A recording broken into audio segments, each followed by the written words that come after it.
अशोक लवासा, भूतपूर्व चुनाव आयुक्त, लोकतंत्र का भविष्य, सवालों के घेरे पर बोलते हुए। बहुत बहुत धन्यवाद आप लोगों का। बड़ा बोझ डाल दिया मेरे ऊपर इतनी सब बातें कह के, लेकिन इससे पहले कि मैं अपना वक्तव्य शुरू करूं, और हालांकि ये वक्तव्य नहीं है, एक विचार गोष्ठी है, तो मैं आपके सम्मुख अपनी कुछ बातें रखूंगा और उसके बाद विचार विमर्श के लिए कुछ सवाल रखना चाहूँगा, जिनके बारे में आप भी कुछ कहें और जितना मुझे आता है उस हिसाब से मैं कहूँगा।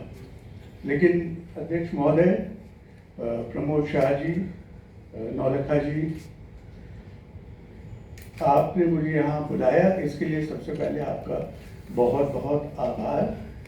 कलकत्ता का जो शहर है, इसका देश में विदेश में एक बहुत महत्व है, और मेरे हिसाब से चाहे सांस्कृतिक दृष्टि से देखें, चाहे ऐतिहासिक दृष्टि से देखें, राजनीतिक दृष्टि से देखें, कलकत्ता ने हमेशा एक बड़ा इम्पोर्टेंट रोल प्ले किया है।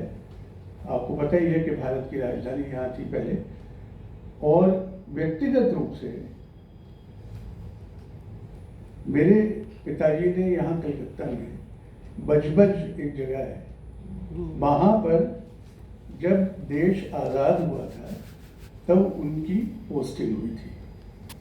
और एक तरह से मैं विषय से थोड़ा भटक रहा हूँ, लेकिन इसके लिए आप मुझे क्षमा करें। यहाँ आकर उनके ज्ञान चक्षु खुले थे। वो कैसे खुले थे मैं आपको संक्षेप में आपको बताता हूँ। वैसे ये पूरा वृत्तांत एक किताब जो एन ऑर्डिनरी लाइफ 2021 में छपी थी, उसमें है। हुआ ये कि जब वो बजबज में थे तो उनकी शादी को एक आध साल ही हुआ था, और मेरी मदर जयपुर में रहती थी और वो यहाँ बजबज में पोस्टेड थी। तो उनको एक चिट्ठी मेरी मदर ने लिखी, पहली चिट्ठी। तब शायद उनकी उम्र 16 साल, और मेरे पिताजी क्योंकि 8 साल की उम्र में वो अनाथ हो गए थे, और उन्होंने कोई फौज से रिलेटेड किसी ऑर्गेनाइजेशन में काम किया और यहाँ बजबज में पोस्टेड थे। तो उनको जब ये चिट्ठी आई, पोस्ट कार्ड, तो उसमें लिखा था अत्र कुशलम तत्रास्तु। तो उनको समझ में नहीं आया कि क्या है। 8वीं क्लास पास थे, और उनको इतनी झिझक हुई कि भाई मेरी वाइफ ने एक चिट्ठी लिखी है, तो मुझे समझ में नहीं आ रहा है उन्होंने क्या लिखा है और मैं कैसे किसी को बताऊं। तो खैर, बड़ी बात यह है और छोटी बात यह है कि वो चिट्ठी पढ़ने के बाद उनको लगा कि भाई आगे पढ़ाई करनी चाहिए।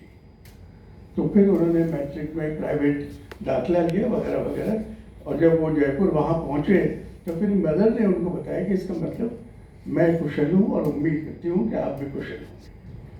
तो ये कलकत्ता का शहर है। और जब आज़ादी देश को मिली, और आज का जो टॉपिक है, जो विषय है, वो आज़ादी से 1947 में जो आज़ादी हमको मिली, और उस वक्त भी ये सवाल जो आज हम जिसके ऊपर विचार कर रहे हैं, उस वक्त भी इसके बारे में विचार हुआ कि लोकतंत्र का भविष्य सवालों के घेरे में।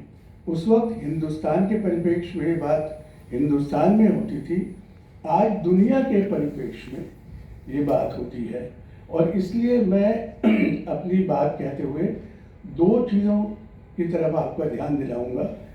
एक तो डॉक्टर अंबेडकर ने, जिन्होंने संविधान की रचना की, उन्होंने कई सारी पहलुओं के बारे में जो आज हमको परेशान कर रहे हैं, उनके बारे में क्या कहा था 1946 में। और आज भी हम उन्हीं विषयों के बारे में चिंतित हैं। और दूसरी एक बड़ी दिलचस्प किताब है, और जो भी शख्स इस विषय में दिलचस्पी रखता है उसको ये किताब ज़रूर पढ़नी चाहिए। इस किताब का नाम है हाउ डेमोक्रेसीज डाई, और ये किताब लिखी है हार्वर्ड यूनिवर्सिटी के 2 प्रोफेसर्स ने। इस किताब को लिखने का जो परिप्रेक्ष्य था वो 2016 में जो इलेक्शन हुए थे यूएस में, डोनाल्ड ट्रंप जब बने थे, उसके बाद इन्होंने ये किताब लिखी। लेकिन आप ये पाएंगे कि जो चीज़ें वो अमेरिका के बारे में कह रहे हैं वो चीज़ें पूरी दुनिया पर किस तरह से लागू होती है।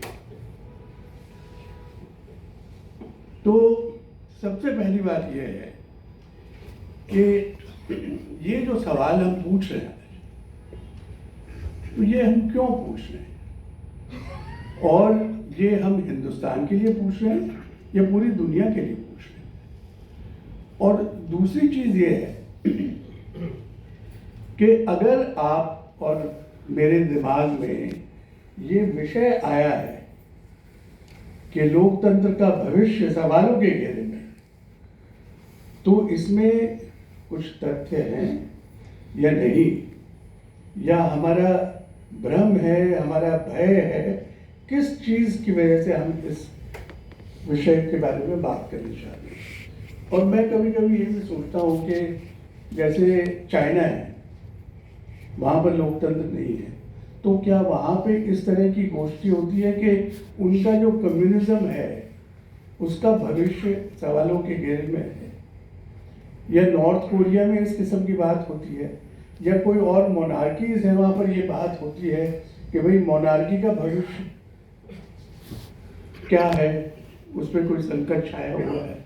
लेकिन लोकतंत्र के बारे में हमें ये चिंता है, और क्यों है, ये दोनों बातें इसमें लागू होती हैं। एक व्यक्तिगत भी, हर व्यक्ति ये चाहता है कि मैं स्वतंत्र रहूं विचारों से, मुझे फ्रीडम मिले और मेरा देश स्वतंत्र रहे। और स्वतंत्र होने के बाद जो प्रणाली हमारे देश में अपनाई है वो प्रणाली बरकरार है या नहीं। अब सवाल ये हुआ, जब ये विषय मुझे दिया गया तो मैंने सोचा कि भाई मैं इसके बारे में बोलने के लिए किस तरह से काबिल हूँ। मैं कोई एकेडमिशियन तो हूँ नहीं, मैं कोई राजनीतिक शास्त्री नहीं हूँ, तो मैंने कोई दुनिया की राजनीतिक प्रणाली का अध्ययन नहीं किया है। लेकिन आप सब लोगों की तरह मैं भी एक साधारण नागरिक इस देश का हूँ। पिछले 65 साल से क्या क्या उतार चढ़ाव हुए हैं वो मैंने देखे हैं। मुझे मौका मिला कि इस सिस्टम को अंदर से देखा और उसके बाद अलग अलग भूमिकाओं में इसको समझने की कोशिश की है। लेकिन अगर आप सोचें तो 3-4 भावनाएं हैं जो हम सब के दिमाग में आती है, दिल में आती है जब हम अपने देश के बारे में सोचते हैं। एक तो हमको सबको गर्व होता है कि हमारा देश 1947 में 100 साल की लड़ाई के बाद आज़ाद हुआ, आज तक हम स्वतंत्र हैं और हमने इतनी उपलब्धि हासिल की है, गर्व की बात है। बहुत सारी चीज़ें हमारे देश में ठीक नहीं हैं, उससे कई बार दुख होता है, गुस्सा भी आता है। लेकिन अगर आप पूरी दुनिया में देखें तो इस वक्त जो हालात हैं उससे आपको ये लगेगा, और कम से कम मुझे ये लगता है कि मैं बड़ा कंफ्यूज हूँ, मुझे असमंजस है, समझ में नहीं आ रहा कि ये हो क्या रहा है दुनिया के अंदर। क्योंकि डेमोक्रेसी या लोकतंत्र जो है, इसके जो मूल सिद्धांत हैं वो ये है कि लोकतंत्र में पारदर्शिता होनी चाहिए, समझ में आना चाहिए कि क्या हो रहा है। अगर आप दुनिया को इस वक्त देखें तो जैसे जब कोविड हुआ तो एकदम से पूरी दुनिया में चाइना के खिलाफ एक माहौल पैदा हो गया कि भाई वो यहाँ से कोविड सारी दुनिया में फैला है और इन्होंने दुनिया में बहुत नुकसान किया है, सारी दुनिया चाइना के खिलाफ हो गई। उसके बाद जैसे गलवान क्राइसिस में उन्होंने हिंदुस्तान के ऊपर कुछ किस्म का एक अतिक्रमण करने की कोशिश की और हिंदुस्तान ने कहा कि हम आपके साथ कोई संपर्क नहीं रखेंगे। लेकिन इसी दौरान आप देखते हैं कि हमारा जो इंपोर्ट है वो तो दुगना तिगुना हो गया चाइना से। जब डोनाल्ड ट्रंप राष्ट्रपति बने तो उन्होंने, हमको ये लगा कि यूएस और हिंदुस्तान एक नेचुरल अलाइज है और क्वाड जो हमारा एक सिस्टम बना उसके अंदर, और पिछले 15-20 सालों से भारत की घनिष्ठता यूएस से बढ़ी। अब डोनाल्ड ट्रंप के बनने के बाद ऐसा लगा कि वो सारी मित्रता खत्म हो गई और ये लगा कि उनका चाइना के साथ बहुत राइवलरी है और हमको लगा कि अब हम चाइना से नज़दीकी बढ़ाएं और चाइना ने फिर यूएस से नज़दीकी बढ़ा ली। तो ये पूरी दुनिया में हो क्या रहा है? तो ये मुझे ऐसा लगता है कि जैसे कई बार दोस्त जो होता है वो दुश्मन की तरह बिहेव करता है और ऐसा लगता है कि दुश्मन हमारा दोस्त है। तो ये बड़ा कंफ्यूजन इस वक्त दुनिया में है और इस कंफ्यूजन का असर सब कंट्रीज के जो सिस्टम है, गवर्नेंस के सिस्टम है, उनके ऊपर भी हो रहा है, क्योंकि किसी को ये नहीं पता कि मुझे जो पॉलिसी अपनानी है वो क्या पॉलिसी में अपनाना है। तो ये एक असमंजस का माहौल है और मुझे ये लगता है कि